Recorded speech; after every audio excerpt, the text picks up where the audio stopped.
Hello and welcome to this English learning video. Today I am going to tell you a beautiful expanded version of the story called Shopping Day Surprise. It is a heartwarming tale about a girl who goes shopping with her best friend only to have an unexpected encounter and a dramatic event change her life forever. As always, you can use the shadowing technique with this story. Remember, shadowing means you listen to the words and repeat them immediately after, mimicking the voice, speed, and emotion of the speaker. This is a powerful way to improve your English fluency and confidence. Don't forget to like this video and subscribe to Slow English Stories for more immersive English learning stories every week. Are you ready? Let's begin the story. My name is Samia. This is a true story. And even now, months later, I can still feel the rush of emotions from that weekend. That particular Saturday started like any other ordinary day. The sun was peeking through my curtains, and the birds were chirping in the garden, but I was still buried deep under my blankets, enjoying the peace of the morning.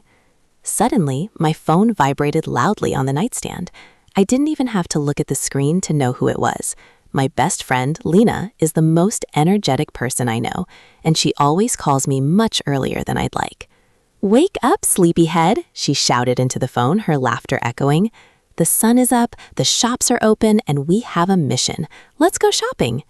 I groaned into my pillow, still feeling the weight of sleep, but I couldn't help but smile. Shopping with Lena was never just about buying clothes. It was an adventure. She had a way of making even a trip to the grocery store feel like a celebration. I'm awake, I replied, sitting up and rubbing my eyes. "Give me an hour to get ready.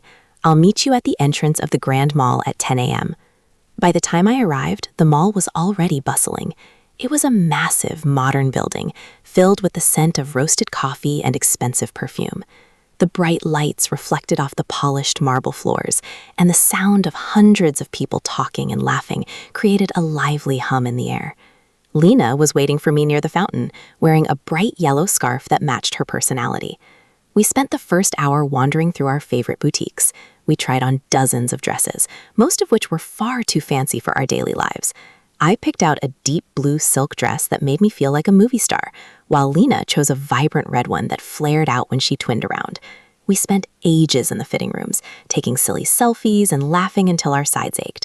At that moment, I felt so happy and carefree. But then, as we left the clothing store and began walking toward the food court, something happened. Something I never could have predicted. As we walked past a small, cozy coffee shop tucked into a corner, I caught a glimpse of a tall boy standing by the counter, waiting for an espresso. My heart skipped a beat, then began to race. It was Rayan. Yes, Rayan from my high school. He was the boy I had secretly liked for 3 years. I used to write his name in the back of my notebooks, but I had never found the courage to tell him how I felt. After graduation, we went to different colleges, and I thought I would never see him again.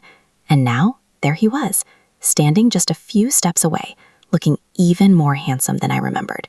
I froze in my tracks. My mind was a whirlwind of panic. Should I say hello? What if he doesn't remember me? Should I just hide behind Lena and walk away? Before I could make a decision, Rayan turned around. His eyes met mine, and a look of genuine surprise crossed his face. Then he broke into a soft, warm smile. "Samia," he said, his voice deep and kind. I felt my cheeks turn bright red, but I managed to smile back. "Yes, hi, Rayan. Long time no see. What are you doing here?" We started talking, the initial awkwardness melting away surprisingly fast. Lena, being the observant friend she is, gave me a mischievous wink, whispered that she was going to check out some shoes nearby, and walked away to give us some space. Rayan and I talked about everything. We talked about our new classes, our old teachers, and the funny things that happened during our senior year. It felt so natural, as if no time had passed at all. "You know," Rayan said, glancing toward a shop across the hall, "there's a new bakery over there that everyone is talking about. They're famous for their double chocolate cake. Want to go grab a slice with me?" How could I possibly say no? He even remembered that chocolate cake was my absolute favorite. It felt like a dream. But just as we began walking toward the bakery, a piercing, high-pitched scream shattered the atmosphere. "Fire! Fire! Everyone get out!" someone shouted from the floor above. In an instant, the peaceful mall turned into a scene of chaos. People began running in every direction, knocking over chairs and displays. A thick gray smoke began to pour from the ventilation grates, filling the air with a bitter smell. The emergency alarm started blaring, a loud, rhythmic sound that added to the panic. I looked around wildly for Lena. She had gone toward the shoe store, which was in the opposite direction of the main exit. "Lena! Lena!" I cried out, but my voice was drowned by the noise. I tried to call her, but my phone showed no service. The thick smoke was making it hard to breathe. Rayan grabbed my hand firmly. His grip was steady and strong. "Samia, we have to go. The exit is this way. Stay with me. It's going to be okay." "I can't leave without Lena," I sobbed, pulling back. "She's still in there. I have to find her." Despite the danger, I couldn't abandon my best friend. I broke away from the crowd and ran back toward the shoe store. Rayan didn't hesitate. He ran right after me. The smoke was thicker now, making our eyes sting. Then, through the haze, I heard a familiar voice. "Help, please, I'm stuck." It was Lena. We found her near the back of the shoe store. In the rush of the evacuation, a heavy display shelf had fallen over, and her foot was trapped underneath it. She was pale with fear, tears streaming down her face. "Don't worry, we're here," I shouted. Rayan moved quickly. He used all his strength to lift the heavy wooden shelf, just enough for me to pull Lena's foot out. She was shaken and limping, but she was free. Together, we supported her, one of her arms around my shoulder and the other around Rayan's, and we hurried toward the emergency exit, just as the fire department arrived. Once we were outside, the cool air felt like a miracle. We stood on the sidewalk, watching as firemen rushed into the building. Within an hour, the fire was under control, and the news reported that everyone had been evacuated safely. My heart was still thumping against my ribs. I turned to Lena and hugged her so tightly I thought I might break her. "I was so scared, Lena. I thought I lost you." She wiped her eyes and gave a shaky laugh. "You're absolutely crazy for coming back in there, Samia, but I love you for it." Then Rayan stepped closer. He looked at me with an expression I couldn't quite read, a mix of relief and admiration. "You're incredibly brave, Samia," he said softly. "I always liked that about you. Even back in school, you always stood up for people." My heart beat even faster then, and it wasn't because of the fire. He looked directly into my eyes. "Maybe, since our chocolate cake date got interrupted, we could meet again sometime? Somewhere a bit quieter?" I smiled, feeling a glow of warmth spread through me. "I'd really like that, Rayan." We exchanged phone numbers right there on the sidewalk. Just like that, what started as a normal shopping day had transformed into a day of intense fear, incredible courage, and the beginning of something beautiful. The next day, I returned to college. Everything on the campus looked exactly the same. The old stone buildings, the green lawns, the students hurrying to class, but I felt like a different person. I was bursting with a story that felt too big to keep inside.